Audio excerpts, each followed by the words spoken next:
Let's go. Uy, let's go. Good boy. Medyo nag-aalala nga ako.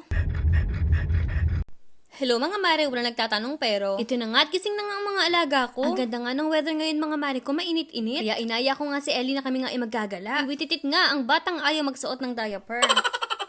Kaya nga lang mga mare ko, hindi ko nga masasama ang turtles dahil alam niyo na, mag-isa lang naman ako. At ito na nga mga mare ko, nakagayak na nga ako at sobrang excited na nga ang Ellie. You ready? Let's go. Uy, let's go.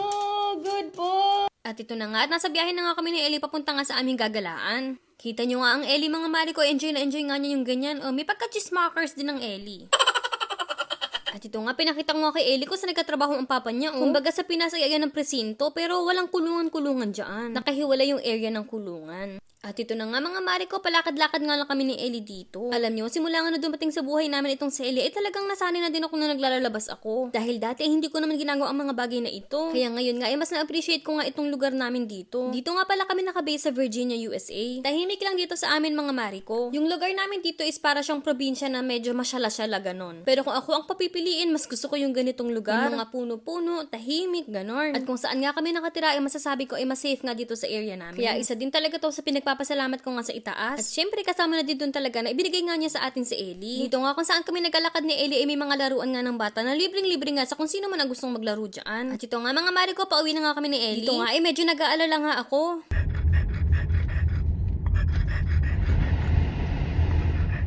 Sa totoo nga lang, 10 minutes nga lang kami naglakad ni Ellie, pero grabe, para bang hingal na siya. Kaya nga naisip ko, paano na lang talaga kung summer na nga talaga. Pero alam ko din na ganyan talaga ang mga bulldogs at nga. Alam ko din sa breed ni Ellie, hindi naman talaga sila nakakahinga nga ng maluwag. Ganyan talaga ang mga flat faces nga ng mga dogs. Kaya yung tipo nga ni Ellie, hindi sila yung mga aso na talagang pwede mong patakbo-takbuhin ng sobrang tatagal. Nung marinig ko nga yung hingal nga ni Ellie, parang mas napush nga ako na mabigyan nga siya ng boa surgery. Papaliwanag ko sa inyo yung mga kaganapan na yan dahil nga may mga vlogs pa ako hindi pa nga na-voice over. Katulad na lamang nung pina-check up nga namin sa vet si Ellie. At ito, kita nyo nga mga mare ko, pag uwi nga namin, para bang gusto na nga niya mag-vroom-vroom dyan sa pagod 65 nga. Degrees nga pala kanina nung lumabas nga kami dito, sobrang gandang weather noon. Yung hindi siya malamig at hindi rin siya sobrang init. Araw, kaya tamang-tama lang talaga. Tingnan nyo nga ang ating Ellie vroom-vroom, ito nga nakapasok na nga ng bahay, pero para bang pagod na pagod talaga siya.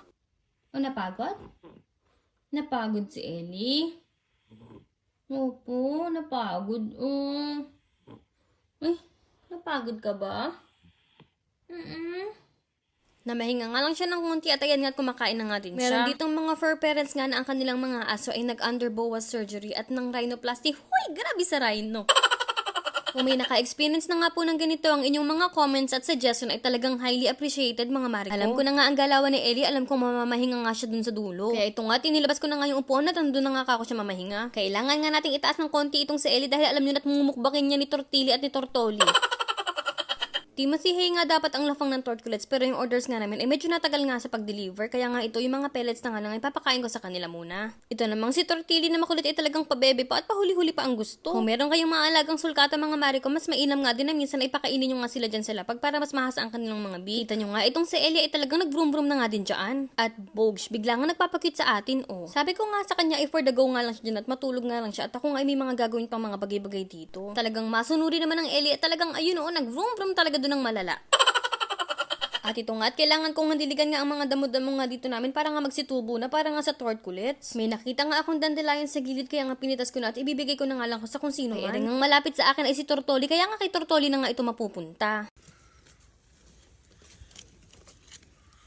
Para sa mga nagkatanong kung may ngipin nga daw ba ang tortculets, wititit at wala po mga mare ko. Pero meron silang mga beaks na para bang sa mga ibon nga. At ayun ang ginagamit nilang pang breakdown nga ng kanilang mga pagkain. At sa tanong na kung nakagat na nga ba nila ako, ay kamuntik-muntikanan lang. Ay yung mga tipong daplis-daplis lang. Ay kung gusto mo ng totoong kagat, hoy, edi ikaw na lang. At kung masakit ba ang kanilang kagat, hoy, gagi ka, ay ayokong alamin. At kaloko-lokong Tortolio ay kita niya para bang gusto nga mukbangin itong si Ellie Ay, apo Diyos ko Tortolio ay talagang matyo-jombag kita dyan. Ay kita niyo mga mare ko ay talagang ayaw nga maglubay nitong si Tortolio Nagpaplano pa nga sumuot nga dyan sa ilalim nga ng upuan na talagang itutulak nga kami ni Ellie. Ay, sorry na lang talaga Tortolio ay sa bigat ko nga na ito ay talagang hindi mo rin kami kaya ngayon. Ay, wititi. Ay, kita mo ay ikaw nga din ang sumuko dyan ay belat.